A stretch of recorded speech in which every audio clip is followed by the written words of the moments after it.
Hey everyone, this is Bong with the KKPsi North Central District Alumni Association, and I'm joined today by a very special guest, our National President, Evan Thompson. Now, since Evan was in town for some fraternity business, I wanted to take the opportunity to sit down with him, ask him some questions, and share with you his experience and his insight via this video. So, let's go ahead and get started. Evan, first off, thank you so much for taking the time to do this. I, for one, am very appreciative and grateful for this opportunity, and I know the NCDAA is appreciative as well. So thank you so much. Yeah. To start off, I wanted to see if you could give us a rundown of what your overall vision is for our fraternity and our brothers. Yeah, so coming out of Orlando, we put together the Founder Spirit. This vision really looks to our past, trying to find ways to learn from the example of Bohemian Makovsky, William Scroggs, and A. Frank Martin, you know, the three real architects of our fraternity.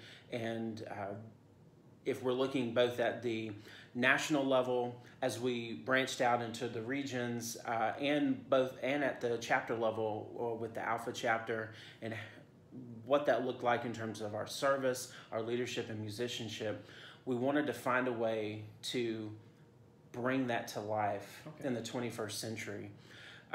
We're going to be celebrating 100 years of the fraternity, and we wanted to look at how our fraternity needs to continue to grow and mature as an organization. And so the Founder Spirit was definitely built around this idea of enhancing what we do for college bands, for our students, and how we equip students with skills needed to be successful beyond KKPsi, to be successful in life, just to be decent people in their own community moving forward. Okay, well said. Thank you, Evan. Now, let's say, looking back from Orlando to today, could you elaborate on some achievements that you and the National Council have achieved that you guys are proud of and would like to make the rest of us aware of? Yeah, I think the fraternity continues to improve in a lot of areas. One thing I would like to say I take great pride in is our chapter field representative program. And I am very grateful to Elena Peters and Justin Chesick for their work the past 2 years from 2016 to now. They've done tremendous work. They've been a great example to our brothers, and that program continues to thrive. It continues to be a foundation for all of the work that we do at the national level. These folks are going out and visiting our chapters and really speaking to our values and putting that in action. Marco Krasatovich, our VPCM, he and I and our Executive Director Steve Nelson and Di Spiva, our office manager in Stillwater, we worked through January and March looking at applications for the CFR program, and we hired 2 new CFRs, one from the North Central District, Justin Jensen from Bowling Green, and then Nicole Brooks, who's from Central Florida. So that is a program that continues to serve the fraternity well, serve our students well. I'm really excited to bring Nicole and Justin on board, and I hope that all of you will, in the NCDAA and those outside of just the normal pocket in Stillwater, will get to know them pretty soon. And I think another achievement coming out of Orlando, we were given a lot of tasks by the students. From the various committees. Our students did great work.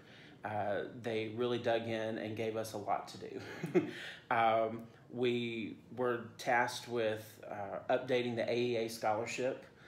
We now have divided that into 2 levels. We have our honor scholars and our distinguished scholars. So we have 2 different levels now of scholarship money, and kind of distinguishing between students who are, you know, at the highest level of achievement in terms of scholarship and academics, and then students who are doing very well.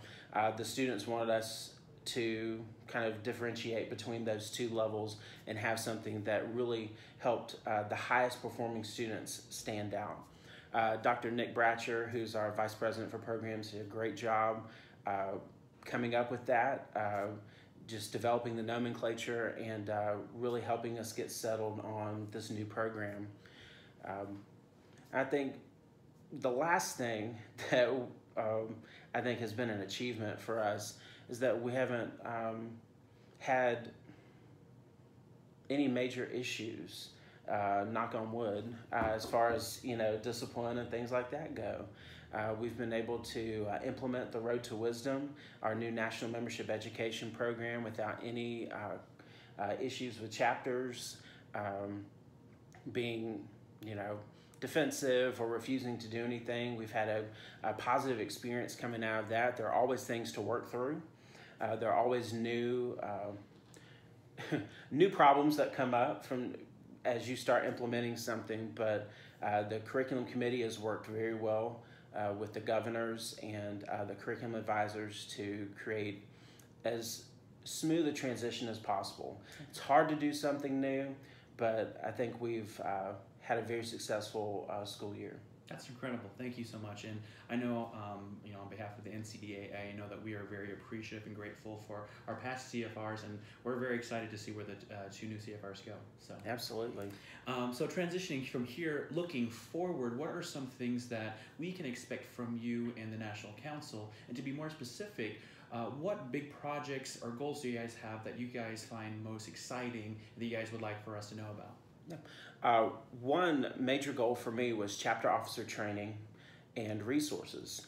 We have a group of brothers that have been working diligently since July of last year to put together a plan, to put together this. It's in several phases. There's a website.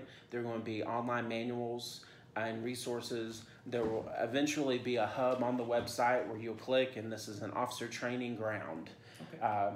And there will be workshops and presentations that our national leaders and others have done throughout district conventions and other regional events throughout the country.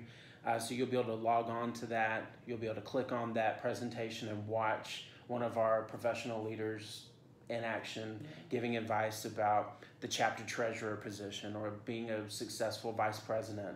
There'll be training videos for the vice president of membership position, what good teaching looks like in KKPsi, the Road to Wisdom components overview. Any of those chapter offices, we're now going to have functional videos and information that students can use and put into practice. All of that is going to go live in August. We're reviewing a lot of that this summer with our summer meetings. The committee's coming into Stillwater. We're going to put some final touches on things. Some of the other groups, like the Alumni Association, is taking a look at the alumni manual and things like that to make sure that we're in good shape. Another project that I'm excited about is our Ritual Performance and Education Committee. Okay. They're coming up with, very similar to what the Curriculum Committee was tasked with, they're developing some active member development lessons that are focused on the ritual.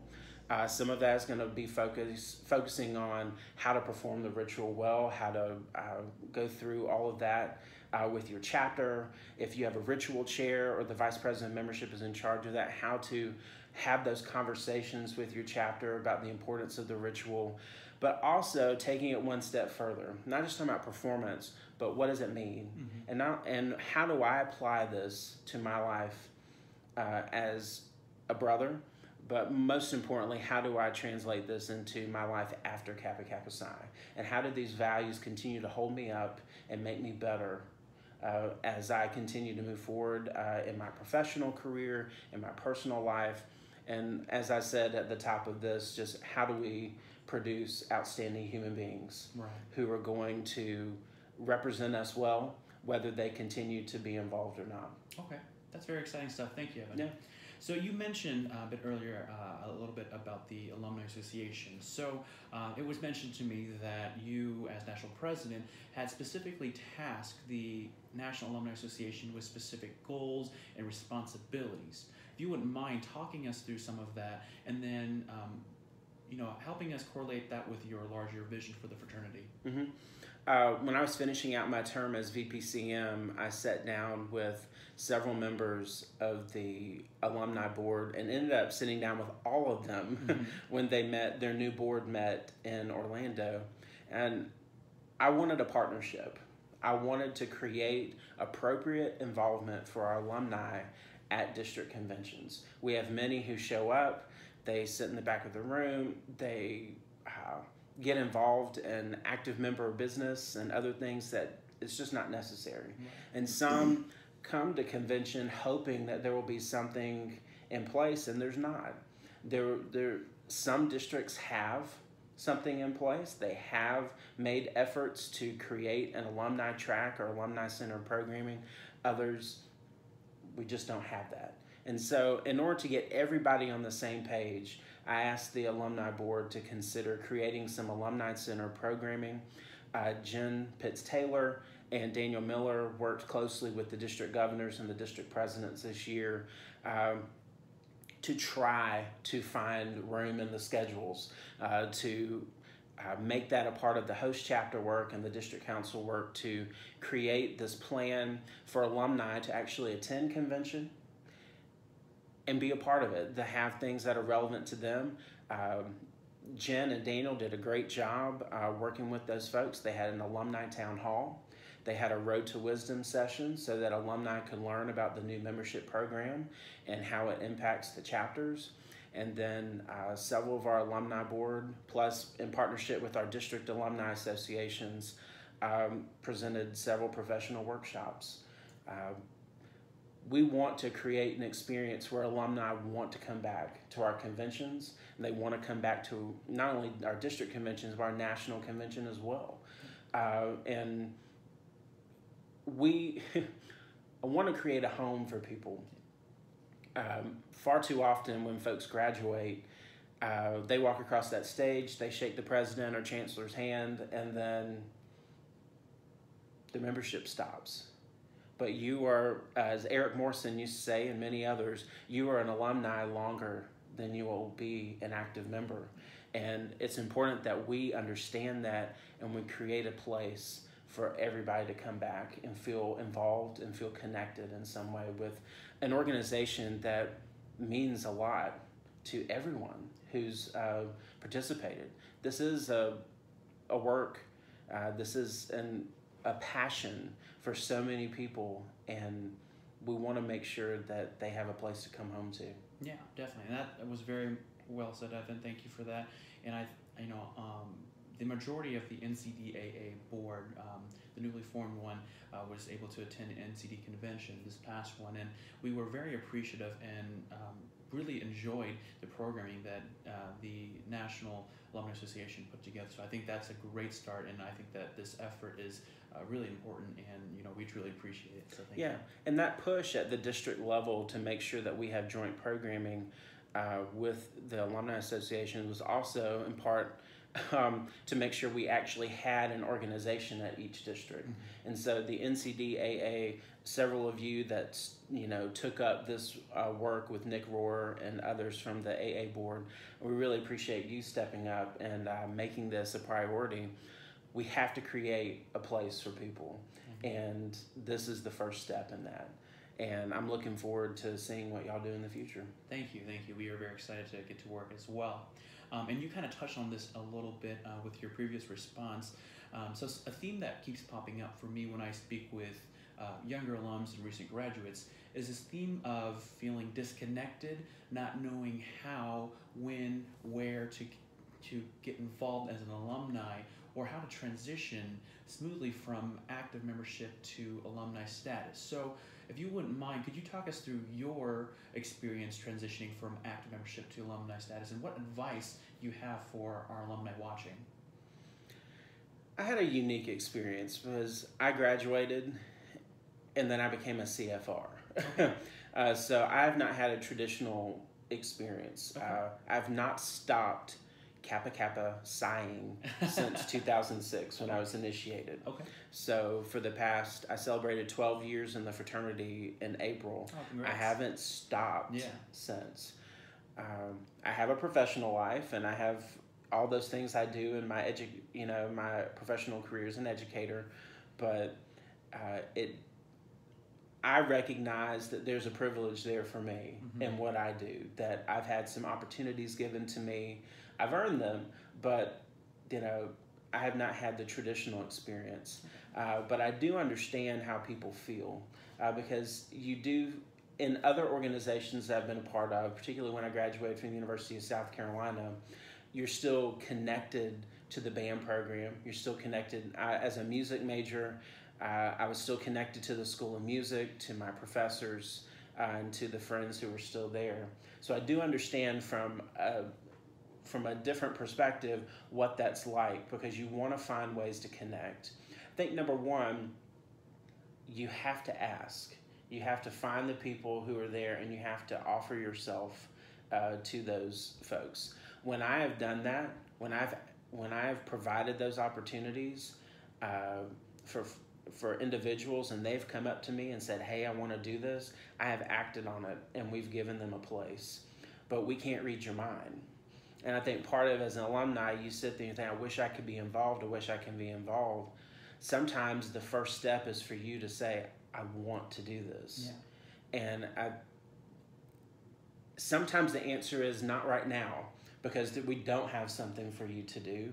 But that's not, I will be honest with you, that's maybe 10% of my response. Yeah. Right now, there is a lot to do. Right. And there's a place for everybody who wants something. Right. And between the committee work that we have through the National Council, and then the committee work that's going to be starting with the Alumni Association Board, both groups, there are going to be a lot of areas to plug in and find a way to stay involved.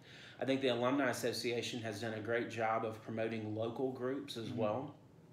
I'm a member of my local Alumni Association. We decided to stay involved. We decided to come together as a group and make something happen. We host a golf tournament every year in honor of in memory now of our director of bands, James Copenhaver. He meant a great deal to so many of us, and he challenged all of us before his passing to give money back to the band program. And so there was a call to action there where we stood up and said, okay, not only do we want to stay involved, we love USC, we love our Gamecocks, we love our Carolina band, we also, we want to help future students have this same experience. Right. It's not just about me, and it's not me going back and telling people what to do, whether it's in the chapter or in the band. Right. It's about me stepping back and saying, you know what, my role as an alumni is now to be their fan. Right. And if I can support them financially, even if it's $10 a year, that's something that is going to help improve kids' lives and create those opportunities. So I would say ask, and then take advantage of what we have in front of you. There are a lot of opportunities there. Sometimes it's hard to sift through, and you have to find people who can walk you step by step through who to talk to and where to go. But find people you trust, get to know what your opportunities are, and then go for it. Definitely. Have some courage. Yeah, thank you. And for everyone watching, that's really great advice, because, again, we can't read your minds. And the first step is to ask. And sometimes, we understand it's scary to reach out and to ask. So we, as the NCDAA board, are asking you, if you would like to be involved somehow, please let us know. You can reach us at our email, which is ncdaa@KKPsi.org, or our website, which has a registration and interest form, which is KKPsiNCDAA.com. It's a beautiful website. It's an easy email to just shoot out. So if you are interested, please do let us know, and please reach out to us, because we are asking for further people to get involved, because we are growing and we have a lot of energy and a lot of big goals. Absolutely. And you can also go to the Alumni Association's website. It's linked from KKPsi.org. Just scroll down to the middle and you'll see the link, and they have forms there if you want to join, if you're interested in becoming a member, a life member, or if you have an interest in one of their committees. There's contact information for all the board of directors. Cool. And this is a little bit off topic. So I heard that there was some big celebration, something secret in planning for 2019, maybe around this time period, maybe in July. And I know it's a big secret, but I was wondering if you could give us a little sneak peek, presidential privilege kind of thing. It's not that big of a secret anymore. I think we let it out of the bag back in Orlando. But we do have our centennial celebration coming up as part of our national convention. We will be at home in Stillwater, Oklahoma, on the campus of Oklahoma State University. Our Alpha chapter is already hard at work with our executive director, Steve Nelson, and the headquarters staff to plan a really great convention. Jerry Junkin will be the conductor of the National Intercollegiate Band. Okay. Yes, from the University of Texas. And Joel Puckett, he is a world-renowned wind band composer. He will be the commission composer for the NIB this go-around. I know the Board of Trustees that is their responsibility as caretakers of our trust and paying for the NIB. Also take an opportunity as you think about going into 2019 and the centennial, taking advantage of the giving programs for the alumni through our capital campaign. Please take a second to go to the website and review those opportunities to give to the fraternity. We're trying to reach our goal of endowing the National Intercollegiate Band. That's a fancy word for saying we'll never have to pay for it again if you give us money. And it is a wonderful opportunity for many students across the country, whether they're a member of the fraternity or sorority or not, to experience a wonderful educational experience with a world-renowned conductor and composer, to put new music to life for the first time, and for us at our celebration with the sorority to take our first steps into the next 100 years with a musical send-off to celebrate all that we've done, to celebrate the legacy of Bohemian Makovsky and William Scroggs and A. Frank Martin, and to go home to celebrate on the campus of Oklahoma State. It's where it all began, and that's where our first 100 years began, and that's where our second 100 years will begin as well. So awesome. Thank you so much, Evan. And kind of to wrap things up, again, to me, the founder spirit, on a personal note, for me, it's like it means giving back as an alumni, giving back like our founders gave to their band programs, gave to their organization that they were building from the ground up. So if you're an alumni, a young alumni, an older alumni, whoever, find a way for you to give back. If it's monetarily, if it's your time, if it's just support. Share your love for bands, share your love for your college and university bands, and just find a way to support Kappa Psi in music and people's lives. So I know we had a lot of call to actions, but just kind of wrap things up. NCDAA, if you're interested, please let us know. The National Alumni Association, if you're interested, let us know. And go to 2019 Centennial Celebration. Go Band. Yes. Go Cox. Go Band. Go Gamecocks. All right. Thank you so much, Evan. I really appreciate it. Yeah. Thank you. And